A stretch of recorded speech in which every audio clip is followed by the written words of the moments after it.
Selamat pagi, perkenalkan nama saya Hendra Prakoso. Pada kesempatan kali ini saya ingin memaparkan mengenai agenda 2, mengenai akuntabilitas, nasionalisme, dan etika publik. Oh ya, saat ini saya sedang mengikuti pelatihan dasar CPNS melalui metode distance learning pada Kementerian Tata Ruang Badan Pertahanan Nasional tahun 2021. Nah, di agenda 2 ini nanti kita akan bahas 3 pokok permasalahan, yakni akuntabilitas, nasionalisme, dan etika publik. Sebenarnya ada 2 lagi, namun 2 lagi itu nanti di slide berikutnya atau di video berikutnya. Ya, dimulai dari akuntabilitas. Nah, akuntabilitas itu apa sih? Yakni kewajiban setiap individu atau kelompok atau institusi untuk memenuhi tanggung jawab yang menjadi amanahnya, yaitu menjamin terwujudnya nilai-nilai publik. Nah, nilai-nilai publik itu kayak gimana? Pertama, mampu mengambil pilihan yang tepat dan benar ketika terjadi konflik kepentingan. Kedua, memiliki pemahaman kesadaran untuk menghindari dan mencegah keterlibatan PNS dalam politik praktis. Tiga, memperlakukan warga secara sama dan adil dalam penyelenggaraan pemerintahan dan pelayanan publik. Dan 4, menentukan sikap dan perilaku yang konsisten dan dapat diandalkan sebagai penyelenggara pemerintahan. Nah, aspeknya apa aja? Pertama, merupakan sebuah hubungan, kemudian berorientasi hasil, perbaikan kinerja, butuh konsekuensi, dan butuh laporan. Nah, akuntabilitas publik itu kayak gimana? Yaitu punya fungsi utama. Pertama, peran demokratis, yakni menyediakan kontrol demokratis, kemudian peran konstitusional, mencegah korupsi dan menyalahgunakan kekuasaan, dan yang ketiga, peran belajar, yakni meningkatkan efisiensi dan efektivitas. Bentuk dan jenisnya kayak gimana? Terbagi menjadi 2, yakni ada yang bentuk vertikal, yaitu pertanggungjawaban kepada otoritas yang lebih tinggi. Nah, kalau horizontal, yakni tanggung jawabnya itu kepada masyarakat luas. Nah, tingkatan akuntabilitas tuh kayak gimana sih? Kita mulai dari paling rendah itu ada namanya personal. Personal itu kayak gimana? Jadi ini personal itu jadi nilai-nilai yang ada pada diri seseorang seperti kejujuran, integritas, moral, dan etika. Kemudian naik nih ke individu tuh kayak gimana, yakni hubungan antara individu dan lingkungan kerjanya. Contohnya itu kayak jadi PNS dengan instansinya sebagai pemilik kewenangan. Kemudian naik lagi, agak lebih gede lagi, yakni kelompok tuh kayak gimana. Ya, kelompok itu kinerja sebuah institusi biasanya dilakukan atas kerjasama kelompok seperti itu. Naik lagi yang lebih besar lagi, yakni organisasi. Organisasi itu gimana? Organisasi itu jadi hasil pelaporan kinerjanya telah dicapai. Nah, yang paling tinggi itu adalah stakeholders, yaitu tanggung jawab organisasi pemerintah untuk mewujudkan pelayanan dan kinerja yang adil, responsif, dan tepat sasaran. Lanjut lagi. Nah, akuntabilitas itu ada dimensinya. Dimensi itu jadi semacam kayak harus ada kejujuran dan hukum, terus juga ada prosesnya, ada programnya, jadi ada semacam ini. Tujuan yang ditetapkan dan yang dapat tercapai, dan ada kebijakan. Ini dengan tanggung jawabnya kayak gimana. Kemudian, di Indonesia sendiri mekanisme akuntabilitas dalam birokrasinya itu contohnya itu seperti kayak ada namanya perencanaan strategis, jadi kayak semacam RPG, perencana pembangunan jangka panjang, RPJPD, menengah, tahunan, dan juga namanya reksa seperti itu. Nah, kemudian yang kedua itu ada kontrak kinerja, semacam kayak kita buat kesepakatan antar pegawai, semacam SKP lah kayak gitu. Yang ketiga itu laporan kinerja, jadi kayak semacam buat lakip atau laporan akuntabilitas kinerja instansi pemerintah. Isinya itu perencanaan dan perjanjian kinerja pada tahun tertentu, pengukuran dan analisis capaian kerja serta akuntabilitas keuangan. Nah, lingkungan kerja akuntabel tuh kayak gimana sih? Jadi harus ada kepemimpinan, integritas, keadilan, transparansi, tanggung jawab, kepercayaan, keseimbangan, kejelasan, dan konsisten. Nah, frameworknya kayak gimana? Ada 5 langkah. Pertama, kita harus tentukan tujuan dan tanggung jawab. Lanjut ke rencanakan apa yang akan dilakukan untuk tujuan. Nah, kemudian lakukan implementasi monitoring kemajuan. Nah, setelah dari implementasi kita harus buat laporan nih secara lengkap dan menyeluruh. Dan terakhir evaluasi dan masukan perbaikan. Dan itu looping, balik lagi ke atas seperti itu. Akuntabilitas dalam organisasi terbagi menjadi 5. Pertama itu adalah transparansi dan akses informasi, kemudian praktek kecurangan atau fraud dan perilaku korup. Ketiga, penggunaan sumber daya milik negara. Keempat, penyimpanan dan penggunaan data dan informasi pemerintah. Kelima itu konflik kepentingan. Nah, bagaimana sih menjadi PNS yang akuntabel? Nah, PNS yang akuntabel sendiri maksudnya itu adalah PNS yang mampu mengambil pilihan yang tepat ketika terjadi konflik kepentingan, tidak terlibat dalam politik praktis, melayani warga secara adil dan konsisten dalam menjalankan tugas dan fungsinya. Nah, personal behavior seperti apa? Pertama, jadi harus bertindak sesuai dengan persyaratan legislatif, kebijakan lembaga dan kode etik yang berlaku untuk perilaku mereka. Kemudian tidak mengganggu, menindas atau diskriminasi terhadap rekan atau anggota masyarakat. Tiga, kebiasaan kerja PNS itu ada hubungan kontribusi secara harmonis dan juga harus nyaman dan produktif.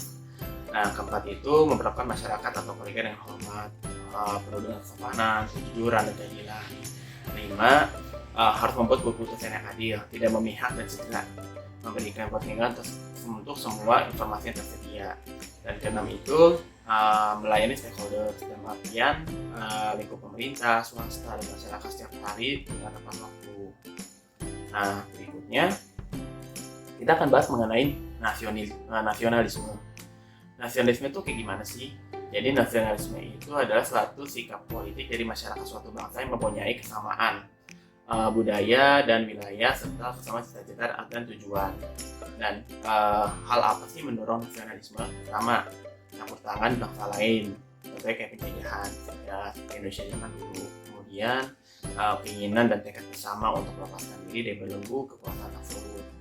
Kemudian ada namanya ikatan rasa nasib sepenanggungan, jadi sama-sama merasa berita kita pengen maju bareng kayak gitu. Dan keempat itu bertempat tinggal dalam satu wilayah. Nah, prinsipnya kayak gimana? Dalam nasionalisme ada keinginan untuk mencapai kesatuan, kemerdekaan, keaslian, dan kehormatan bangsa. Nah, nilai-nilai nasionalisme Pancasila bagi ASN itu terutama untuk sila 1 dan 2 adalah sejarah keutuhanan dalam masyarakat Indonesia, ketuhanan dalam perumusan Pancasila, perspektif teoritis nilai-nilai ketuhanan dalam kehidupan bernegara, dan implementasi nilai ketuhanan kehidupan sehari-hari. Nah, kita akan bahas per sila ya. Jadi ada sila 1 sampai sila 5. Nah, sila 1 ini ketuhanan yang Maha Esa sebagai jati diri bangsa itu contohnya adalah sebagai partai agamis. Outputnya adalah bisa membedakan baik dan buruk, halal dan haram, yang hak dan batil. Outcome-nya adalah jujur dan mempunyai integritas, hormat pada hak orang lain, hormat pada aturan hukum masyarakat, ada etika, tidak korupsi, sabar, jiwa besar, dan berprasangka baik.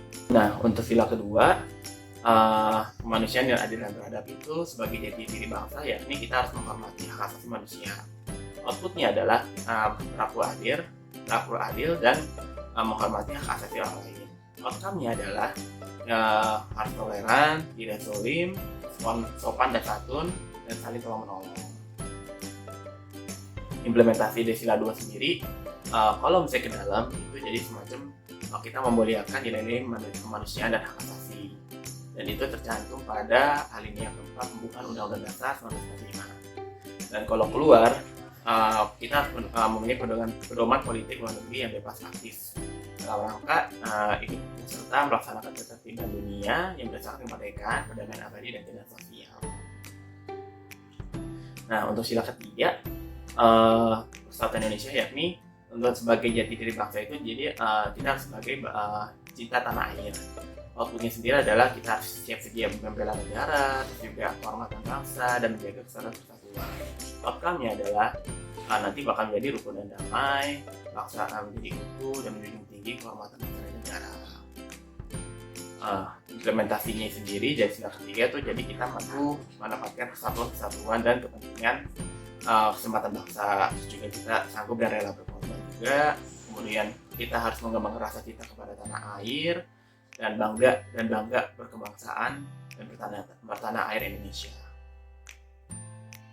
Nah, untuk sila keempat sendiri yakni kerakyatan dipimpin oleh hikmat kebijaksanaan dalam permusyawaratan perwakilan, Sebagai jati diri bangsa, kita harus menjadi bangsa yang demokratis. Outputnya adalah tidak menang sendiri, tidak ngotot, tidak menghalalkan segala cara, dan tidak membuat yang merugikan orang lain.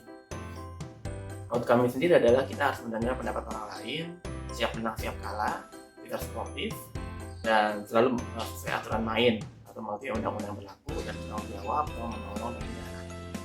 Istilah kelima, keadilan sosial bagi seluruh rakyat Indonesia. Sebagai jati diri bangsa, kita harus menjadi bangsa yang menjunjung tinggi kebenaran dan kebersamaan. Outputnya sendiri adalah kita tidak membuat diri sendiri kelompok atau golongan. Kita harus melihat nasib orang lain kayak gimana, saling gotong royong, dan outcome sendiri adalah kita harus tepat waktu, tidak serakah, tidak keras, saling bantu.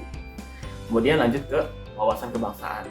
Wawasan kebangsaan itu maksudnya gimana sih? Secara harfiah, wawasan itu yakni cara pandang. Wawasan itu adalah ciri-ciri yang menandai golongan bangsa tertentu, kesadaran diri sebagai warga suatu negara. Nah, pengertiannya secara luas adalah, jadi wawasan kebangsaan itu adalah sudut pandang atau cara memandang yang mengandung kemampuan seseorang atau kelompok orang untuk memahami keberadaan jati dirinya sebagai suatu bangsa dan memandang dirinya yang bertingkah laku sesuai dengan falsafah hidup bangsanya baik dalam lingkungan internal maupun eksternal. Implikasinya adalah menentukan cara suatu bangsa dalam mendayagunakan kondisi geografis, sumber daya alam, sumber daya manusia, dan sosial budaya negaranya dan mencapai cita-cita dan menjamin kepentingan nasionalnya. ASN sebagai ASN yang notabene adalah pembuat dan pelaksana kebijakan publik. Dan bagaimana sih mengembangkan dari wawasan kebangsaan tersebut? Dimulai dari ASN sebagai pelaksana kebijakan publik, dan itu diatur di pasal 10 Undang-Undang Nomor 5 Tahun 2014 tentang ASN. Yakni di situ isinya adalah ASN harus memiliki nilai kepublikan, berorientasi pada kepentingan publik, dan senantiasa menempatkan kepentingan publik bangsa dan negara di atas segalanya. Kemudian memiliki karakter dan orientasi kepublikan yang kuat dan mampu mengaktualisasikannya. Kemudian lanjut ke berorientasi kepada kepentingan publik dan berintegrasi tinggi. Nah, dua yang terakhir itu terdapat 8 karakteristik pelayanan yang memuaskan pelanggan menurut Jaspers dalam dokumen. Pertama itu ada namanya ketepatan waktu pelayanan, akurasi pelayanan, keramahan dalam pelayanan, kemudahan mendapatkan pelayanan, kenyamanan, pelayan bertanggung jawab, pelayanan yang spesifik, dan kemudahan diakses. Lanjut ke bahasan ketiga ini, yakni etika publik. Etika publik itu semacam refleksi tentang standar atau norma yang menentukan itu baik atau buruk, benar atau salah, dari sebuah perilaku, tindakan, dan keputusan untuk mengarahkan kebijakan publik dalam rangka menjalankan tanggung jawab pelayanan publik. Nah, kemudian ada integritas publik, itu menuntut para pemimpin atau pejabat publik untuk membuat komitmen baik moral dengan mempertimbangkan keseimbangan antara penilaian kelembagaan, dimensi pribadi, dan kebijaksanaan di dalam pelayanan publik. Kemudian ada namanya kode etik, yakni peraturan mengatur tingkah laku dengan suatu kelompok khusus. Sudut pandangnya hanya ditunjukkan pada hal prinsip dalam bentuk ketentuan tertulis. Nah, prinsip ASN sendiri dalam bentuk kode etik ini adalah harus punya nilai dasar, kode etik dan kode perilaku, komitmen, kompetensi yang diperlukan sesuai dengan bidang tugas, kualifikasi akademik, jaminan perlindungan hukum dalam melaksanakan tugas, dan profesionalitas jabatan. Kemudian ada namanya juga 15 nilai dasar etika publik yang diatur di Undang-Undang ASN Pasal 4, dan ada 12 kode etik ASN yang diatur pada pasal 5 di Undang-Undang ASN. Kemudian dalam etika publik terdapat dimensi yang mengatur. Nama itu adalah kualitas pelayanan publik. Jadi menuntut lebih dari kompetensi teknik, karena harus mampu mengidentifikasi masalah-masalah dan konsep etika yang khas dalam pelayanan publik. Kemudian modalitas yang terdiri dari akuntabilitas, transparansi, dan netralitas. Dan yang terakhir, tindakan integritas publik. Jadi pejabat publik harus sesuai nilai standar atau aturan moral yang diterima masyarakat. Dalam kode etik itu terdapat kayak semacam kepentingannya. Jadi kayak semacam gimana sih, kenapa itu kode etik itu perlu kayak gitu. Jadi di situ ada namanya kewaspadaan profesional. Jadi menaati kaidah-kaidah teknik dan peraturan-peraturan terkait dengan kedudukan sebagai pembuat keputusan. Kemudian ada namanya kewaspadaan spiritual. Jadi di situ terdapat penerapan nilai-nilai kearifan, kejujuran, kedaulatan, sikap sederhana, hemat, tanggung jawab, dan akhlak dan perilaku yang baik. Kemudian dalam membuat suatu kebijakan terdapat beberapa legitimasi. Ada legitimasi kekuasaan, sosiologis, dan etis. Dan yang terakhir itu adalah yang legitimasi etis. Itu dianggap paling penting karena berada di belakang setiap tatanan normatif dalam perilaku manusia dan tidak mendasar diri pada pandangan-pandangan moral de facto yang berlaku dalam masyarakat ada. Kita membahas mengenai konflik of interest atau konflik kepentingan. Nah, contoh dari perbuatan konflik kepentingan ini adalah, jadi ASN itu ikut serta dalam transaksi bisnis pribadi atau usaha swasta yang mengatasnamakan jabatan kedinasan, membicarakan masa depan di luar tugas-tugas sebagai pejabat pemerintahan, kemudian menerima segala bentuk hadiah, kemudian membocorkan informasi komersial dan terlalu erat berurusan dengan orang-orang di luar instansi. Dampaknya kayak gimana? Nanti kita bakal menjadi penyalahgunaan kekuasaan, terus mengurangi republik yang kurang optimal, dan peningkatan kesejahteraan rakyat akhirnya terabaikan. Untuk materi hari ini, terima kasih, dan akan dilanjut ke video berikutnya, yakni mengenai komitmen mutu dan anti korupsi. Sekian, terima kasih.